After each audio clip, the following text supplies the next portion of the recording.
Story 1. This happened not too long ago. I had no idea about the terrifying experiences others faced on Craigslist until after this incident.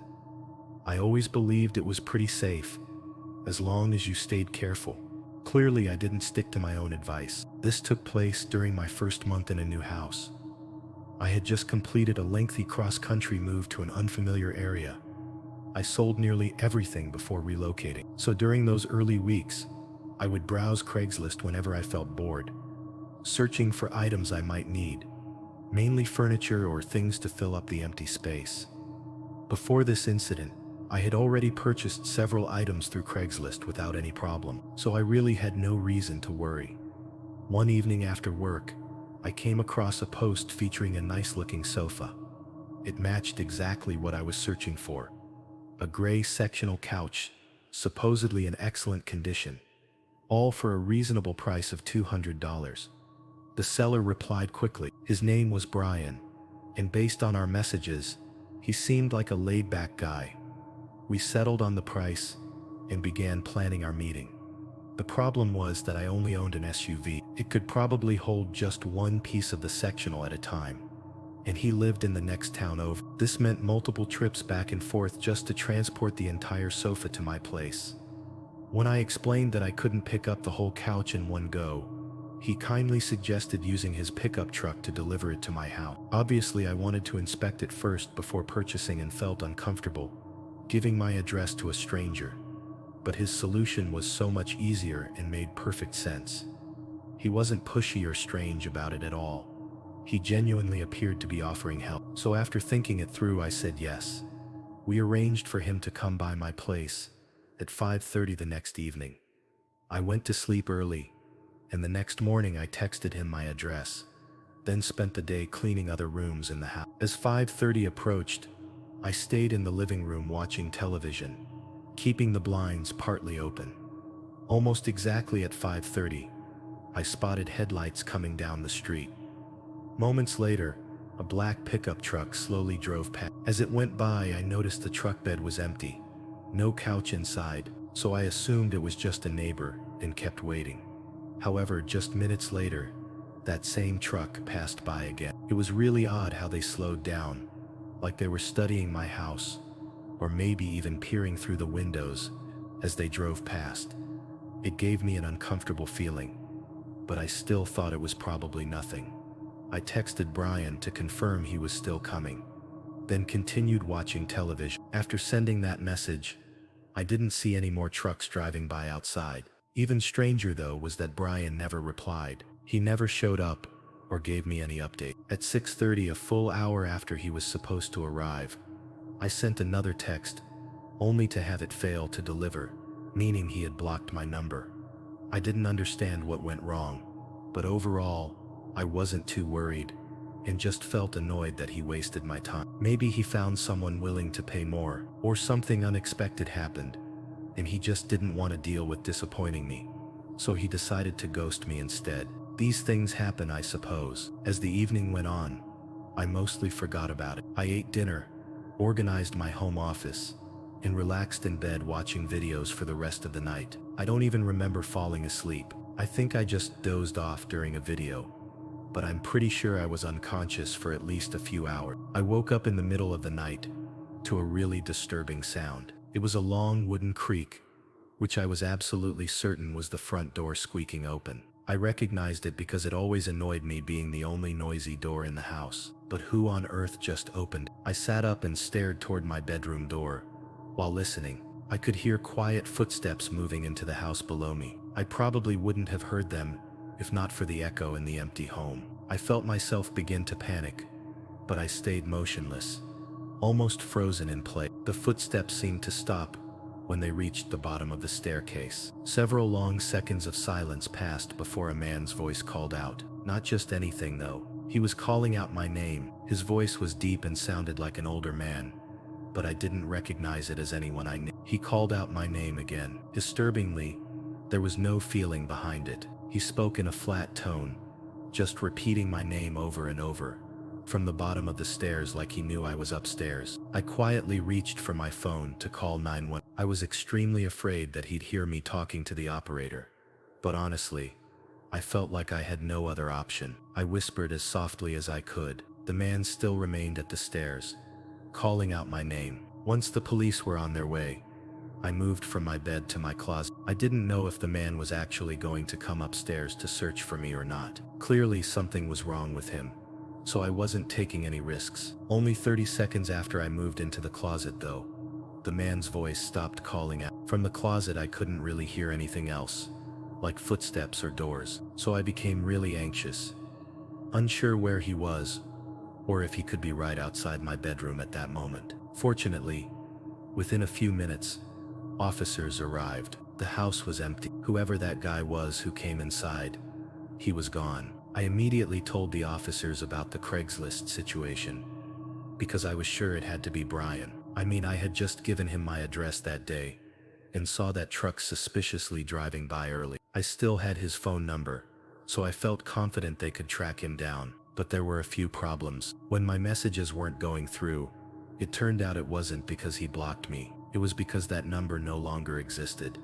It was a deadline. There was no way to trace it back to him. And the second problem is that even if we figured out who he was, there wasn't any way to connect him to breaking into my house. Still, I'm almost completely sure it was the guy from Craigslist. I wonder if maybe he was planning to have me, or whoever responded to his listing, come to his place where he was more prepared to do whatever it was he was trying to do. But for some reason, he thought he could still carry it out at my place by breaking in. Maybe he overestimated himself. I really don't know. It's also really strange that he stayed downstairs and just called out my name. Anyway, the police said it looked like he picked the lock on my front door, so I replaced it and installed a camera. I didn't really have the choice to move, so I'm trying to take every precaution necessary. Nothing has happened since.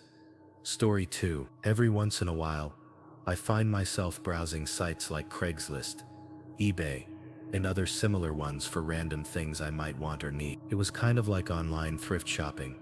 Just something fun to do, and sometimes even got me great deals on stuff I wouldn't have bought otherwise. This was in 2018, so quite a while ago. I had found a few things on Craigslist that caught my interest. The listing showed a container full of home decorations, like candles and picture frames, and just cute decorations for around the house. My apartment was pretty basic, so I thought a bunch of random decorations could brighten up the place. I messaged the woman April, and she was incredibly nice. Basically, she said she was moving and wanted to sell all the stuff she didn't want or thought might break during the moving process. Her goal was just to get rid of everything, so she didn't mind selling them for very cheap. She said for $20, she'd be happy to let me pick out whatever I wanted, or even everything, if I wanted all of it. We agreed to meet at a nearby parking lot after she got off work at 6 on a Thursday night. I got off work at 5 that day, so I just went straight there from the office. The place we agreed on was a parking lot for a grocery store, which was pretty busy around that time. There were lots of people coming and going. I texted April what my car looked like and where I was in the lot, then just waited. It was the middle of winter, so I had the car blasting heat and was hoping she'd get there sooner rather than later. But I got a text just a few minutes after I arrived, saying she was getting out late, and was hoping I could possibly meet up closer to her. Obviously this was a bit frustrating, but she seemed really apologetic, and if it ended up saving both of us time, then I guess it wasn't too big of a deal for me to drive a little bit more. April sent over the address to another parking lot that was closer to her, so I just put the address into my GPS and started driving there. I hadn't been over to that side of town very much, so I wasn't sure exactly where it was taking me. The drive was about 15 minutes, even though it was only about 6:30 when I got there. Because it was winter, the sun had already set and it was fairly dark out. But what made it even darker was that all the buildings in the parking lot had their lights off. Essentially, it was a small lot for an outdoor strip mall, but it was empty, and nobody was there, except for one car parked on the far edge near the end of the parking spaces. Something felt wrong about it as I pulled it. April mentioned she had a red Toyota SUV, which was the one car that was parked over there. So I drove over and parked just a few spaces away. The contrast between the busy public parking lot she chose before to now this deserted empty lot was really strange. I told myself I'd just see how it goes since I was already there, and if anything makes me feel too uncomfortable, I'd leave. I got out and stood by my car waiting for April to get out as well. I realized as I stood there, I couldn't see into her window. They were maybe tinted, but also the lighting made it difficult to see through. But while I was standing out there in the cold, I started to feel increasingly less comfortable. I was only out there for maybe 15 seconds before I was about to decide to get back in and leave, when their door opened. But a man got out. He looked like he was in his 30s with dark hair, in a heavy tan winter jacket. He quickly explained that April couldn't make it, and was held up at work still, so he was there to give me the stuff from Craigslist. I thought this was extremely weird, and that I would have gotten a text if that was the case. It felt like that information was hidden from me until I'd already shown up. In my hesitation to respond, he also mentioned that because of all the hassle, he'd let me take everything for free if I'd like. He smiled as he opened up the trunk and stepped back, motioning for me to come over and look. I didn't exactly know the best way to leave, but I was sure I was not going to go over there. Maybe if this were all in a more public place, I'd be less suspicious. But out there, where nobody else was around, I was really unsettled. I quickly started going back into my car. As I said, I was just going to call April really quick, just to make sure. His smile faded as I walked back and got in my car. I opened my messages, then called April's number. A few seconds later, the muffled sound of a phone ringing came from outside. I looked over. He slowly reached into his pocket and ended the call. My stomach dropped. In an instant, he started hurrying toward my door as I turned my car on and sped out of. I was almost certain that this was all a setup, and there never was anyone named April. It was likely that man behind it the whole time, just pretending to be an innocent woman selling decorations in hopes to lure in other girls like me. I can only imagine what would have happened had I gone over toward the open trunk of his car. After that night, I called my sister to talk about what happened, and she told me to call the police, so I did. However, since nothing really happened, and there's technically no crime for pretending to be a girl named April, although suspicious, they couldn't do anything about it. To me, it's very clear this was a setup that likely had terrifying intentions behind it. I really just hope nobody else fell for it. Story 3. For the last several years, I've lived a normal life in the city. It's where I stayed pretty much all day.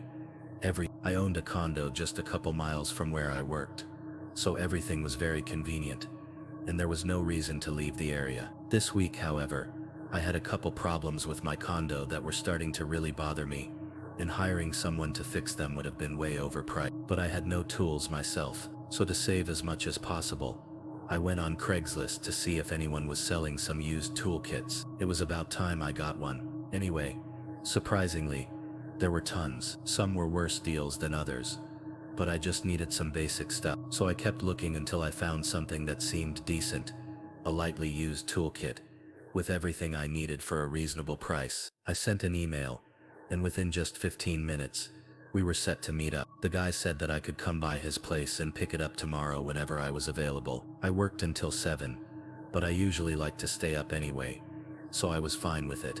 His address was pretty far though, at least for me. It was 45 minutes outside of the city, in a very small town that I somehow had never heard of. On the satellite view of maps, it looked like just 100 or so houses clustered together in one area. Come the following day after work, I made the drive out of the city. The roads were pretty empty, and honestly kind of nice once I was away from all the buildings. It was well past sundown when I started getting close. It looked like mostly wooded areas, with just a few gas stations and shops around. The neighborhood I pulled into was sketchy to say the least. All the houses were mixed in with the forest and they were clearly very old. They looked like they had been there for over 100 years, and really hadn't had any renovations. Some looked abandoned for sure. This had me a little put off as I continued through the wooded road, and finally got to the address the guy sent me.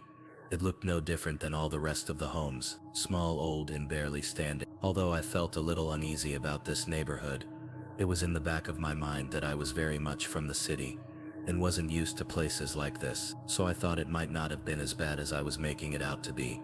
I parked at the end of the driveway and stepped out. Right away I noticed how quiet it was. It was so quiet that it felt unnatural. No people outside or sounds coming from any of the houses, or even cars driving by.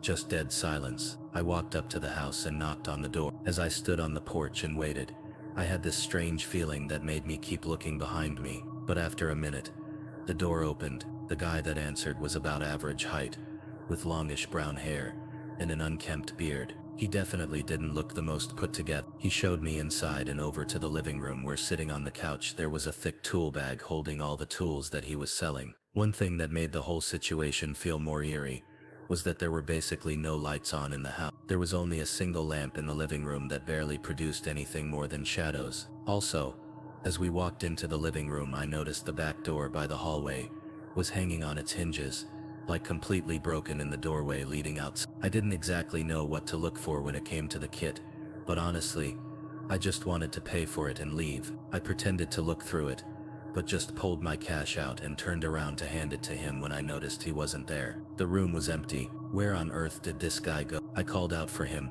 but the house was extremely quiet. There were slight creaks coming from the walls and floors all around the house, but I couldn't tell if it was just the old house settling or not. I felt my adrenaline spiking. I think my gut knew this was really. I called out one more time for him as I slowly made my way back to the front door, leaving the tools behind. Just when I got into the hallway though, someone was standing there. It was a different. I couldn't see him well because he was standing in the shadow, but I could tell he was noticeably taller and wider than the other guy. I was just heading to my car to grab some money, if that's alright, I said casually, hoping he'd just move out of the way and let me go. He didn't answer. The way he was standing was like he was intentionally blocking the hallway. I stood there trying to think of what to do, but just a second later, I heard a creak to my right.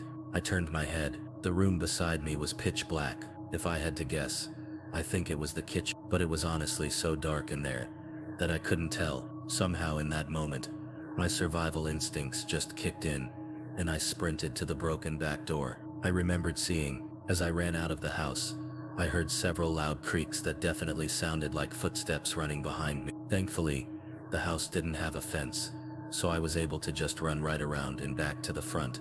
As I was running back up to my car, someone jumped out from behind it and started running away. I didn't know what they were doing, but I knew I had to leave, so I just unlocked it and got in, then sped out of there. I was still under the adrenaline rush for a while after that. I'm pretty sure there were multiple people in that house, and that one of them was trying to either break into my car or prevent it from running, so I couldn't get away. I can't say exactly what they intended to do, but if I didn't get out when I did, I'm not confident I ever would have.